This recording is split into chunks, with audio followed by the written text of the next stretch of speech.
Halo,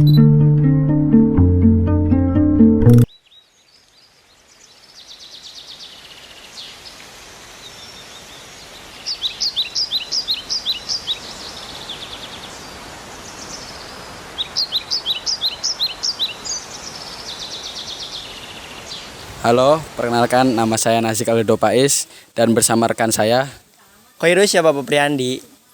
Kita di sini akan mengekspor sumber mata air yang berada di Sindang Pancuran. tonton videonya dan ikuti kami.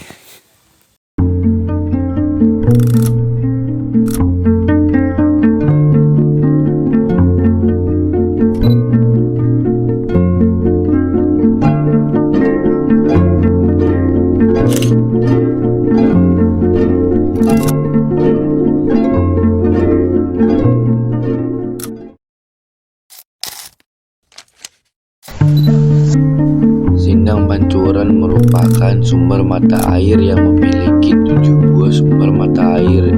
3 diantaranya berada di sekitar situs keramat dan mudah dijumpai, sedangkan 4 lainnya berada jauh. Ke-7 sumber mata air tersebut masih berada dalam satu aliran sungai. Salah satu mata air yang biasa digunakan oleh masyarakat adalah mata air yang berada di dekat area pemakaman, di mana di situ terdapat 5 pancuran dan 2 pancuran yang berada di dekatnya. 5 pancuran tersebut itu diberi tembok dan atap yang berfungsi sebagai mencegah benda-benda dari atas yang jatuh ke mata air, sedangkan untuk yang satunya tertutup, hanya alirannya saja yang mengalir keluar dan dihubungkan dengan pipa. Menurut kuncen situs keramat Sindang Pancuran, yaitu Pak Maksudi, tembok tersebut dibangun oleh Belanda yang berfungsi untuk mengalirkan air dari mata air menuju pabrik gula Sindang Laut. Diperkirakan usianya sama sejak dibangunnya pabrik gula Sindang Laut, yakni sekitar 1896. Pak Maksudi menceritakan sumber mata air ini pertama kali ditemukan oleh Pangeran Slagan di masa pemerintahan Prabu Siliwangi dari Kerajaan Pajajaran. Awalnya salah satu anak Prabu Siliwangi yang beragama Islam bernama Pangeran Walang Sungsang atau Pangeran Sapu Jagat atau Pangeran Cakrabuana mendirikan sebuah pesantren bernama Duku Awi. Dinamakan tersebut karena pesantren atau padukuhan tersebut terbuat dari bambu dalam bahasa Sunda.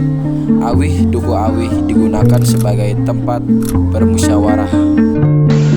Secara singkat aja, menerangkan tentang situs Sindang Pancuran atau keramat Sindang Pancuran ini supaya ada manfaatnya bagi Anda semua dan bagi umumnya masyarakat.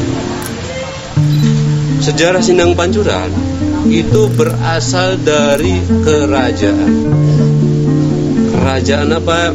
Kerajaan Pajajaran di Provinsi Jawa Barat. Siapa yang memimpin Raja Pajajaran? Pimpinannya yaitu Prabu Siliwangi. Prabu Siliwangi itu di Pajajaran kan bilang ada di sini, ada di sini, ada di sini, ada. Ngakunya itu setiap kabupaten di sini. Kenapa bisa ada di sini? Karena kerajaan Prabu Siliwangi adalah moksa. Setelah dia bubar, moksa artinya walau amik satu hilang, gitu namanya moksa. Nah, Prabu Siliwangi itu istrinya bukan satu, banyak. Saya tidak hafal istrinya yang keberapanya, ya pokoknya banyak. Kita contohnya dari Astana Japura, Kerajaan Amukmarugun itu namanya istrinya Kentring Manik.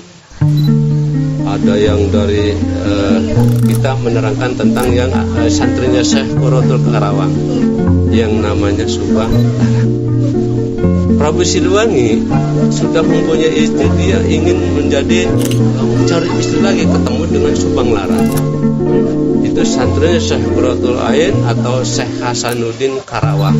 Dia lagi nyantri di Karawang.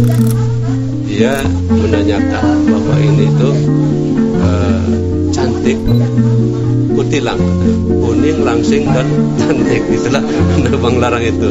Jadi Prabu Siliwangi itu kelompok-kelompok ingin menikahi ketemu dengan Subang Larang. Setelah itu ngomong ke Kiai atau Hasanuddin atau kiainya, Pak Kiai, ini Subang Larang mau dinikah sama saya. Boleh kalau mau. Gitu. Setelah dia kata Hasanuddin boleh, akhirnya Prabu Siliwangi itu dia menyanggupi, dia mau dinikah. Ada syarat. Sebelum pernikahan dia tadinya non Islam kalau Prabu Siliwangi. Nah, Prabu Siliwangi ngomong setelah membaca 2 kalimat syahadat masuk Islam dulu sebelum pernikahan. Nah, sesudah pernikahan baca syahadat lagi. Nah, setelah dia membaca syahadat barulah Subang Larang ditanya sama Kiai Hasanuddin atau Syekh Kuro itu lain. Ini mas kawinnya apa? Mintanya, kata kiainya, mintanya lintang sakerti. Kata Subang Larang jawabnya, apa mas kawinnya? Lintang sakerti. Terus disanggupi. Nah, terus nanya ke Prabu Siliwangi, yang lintang sakti yang ada di Mekah. Akhirnya dia nyanggupi Prabu Siliwangi, siap, saya berikan, saya mau cari lintang sakti untuk mas kawin, wajib sih mas kawin. Akhirnya dia mau ngambil lintang sakti yang ada di Mekah. Akhirnya dia membaca Hong, biasanya langsung nyampe ke sana karena dia sudah membaca 2 kalimat syahadat. Begitu Hong tuh masih diem aja. Kata saya, Bro, ini harus diakhiri dengan kalimat Bismillahirrahmanirrahim. Begitu diulang lagi, Hong Bismillahirrahmanirrahim, langsung datang ke sana ambil tasbih lintang seperti namanya untuk menjadikan maharnya atau mas kawin. Setelah ngambil sana, datang ke sini, langsunglah perjalanan. Akhirnya lama kelamaan, setahun sampai tahun, akhirnya mempunyai anak 3 yang dari Subang Larang. Berapa anak yang 3 itu? Yang pertama adalah anak pertama laki-laki, namanya Walan Sungsang. Yang kedua itu anak yang kedua